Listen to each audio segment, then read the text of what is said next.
All right, we back.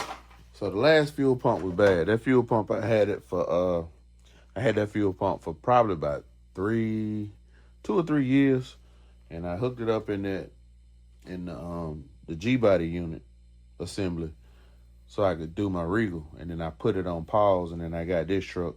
And I've been working on this one. I don't know what made the pump go bad. It wouldn't kick on. I tested it with a battery after it wouldn't after the switch wouldn't kick it on. So I know it was the pump and nothing else. So I got a new one. I got them swapped out. I got a new one.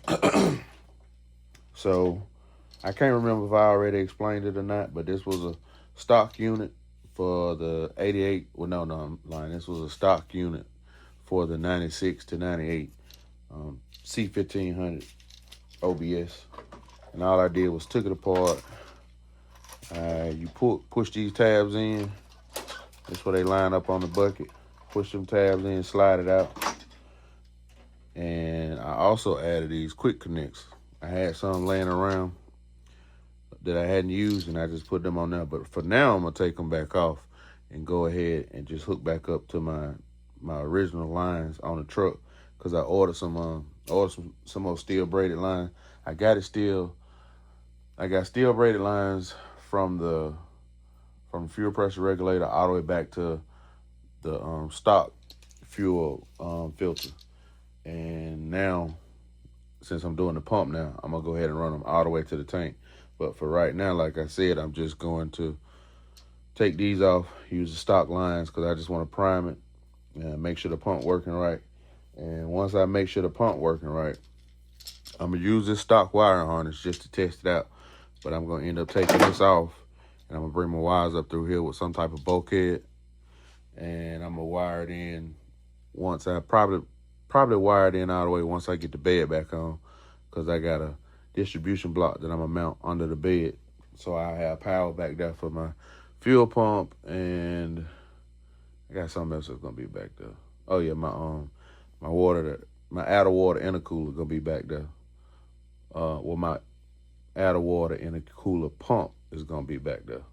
So I'm gonna go ahead and get my power from there. So that's why I said I'm gonna put a distribution block back there.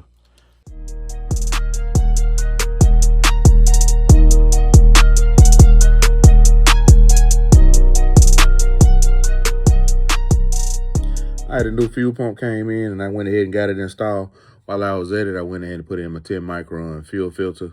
It's an air motor fuel filter. And then I went ahead and ran the steel braided line all the way back to the gas tank. And I put the quick connect fittings for like hard line on the pump. And here they go. All right, so as you can see, we got 8 AN feed going in, and we got a 6 AN return coming out. And then, that's just a bleeder. Well, this actually ran to the charcoal canister, but right now I just got it running to a rollover valve. I got to switch this hose out to another hose, because this one's just a little bit too big. So we got that done. All right, let's see if we got fuel pressure now.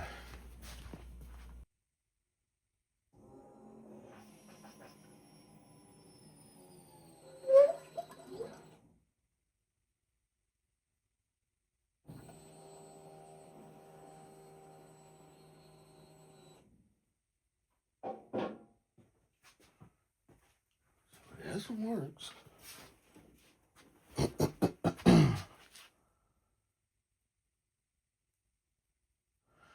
All right, so I put a battery to it, because I can't get it to turn on with the switch right now for some reason. I think it got something to do with the ground. But y'all see what we got right now. And it's falling off a little bit. But it's gonna do that. It's doing a lot better than what the other one was. So I think we're in good shape. I just gotta figure out why I can't get it to turn back on with the switch right now. I think I got a wire touching somewhere in the harness from where I disconnect. When I first started on this truck, I cut a couple plugs off, and a couple plugs was already real bad, ate up down towards the transmission. So I really think I got a bad wire somewhere down there. Because it's a wire that's black and white. If I put it to ground, then I ain't finna get into that. But it's a black and white wire down there that I thought was a ground, but it's not. So I got to figure out what's going on with that. But for the most part, we looking good. Now we finna do, I'm finna get ready and put this flip kit on here, and I'm gonna do the C-notch. And then I may go ahead and flip the axles tonight. I ain't sure.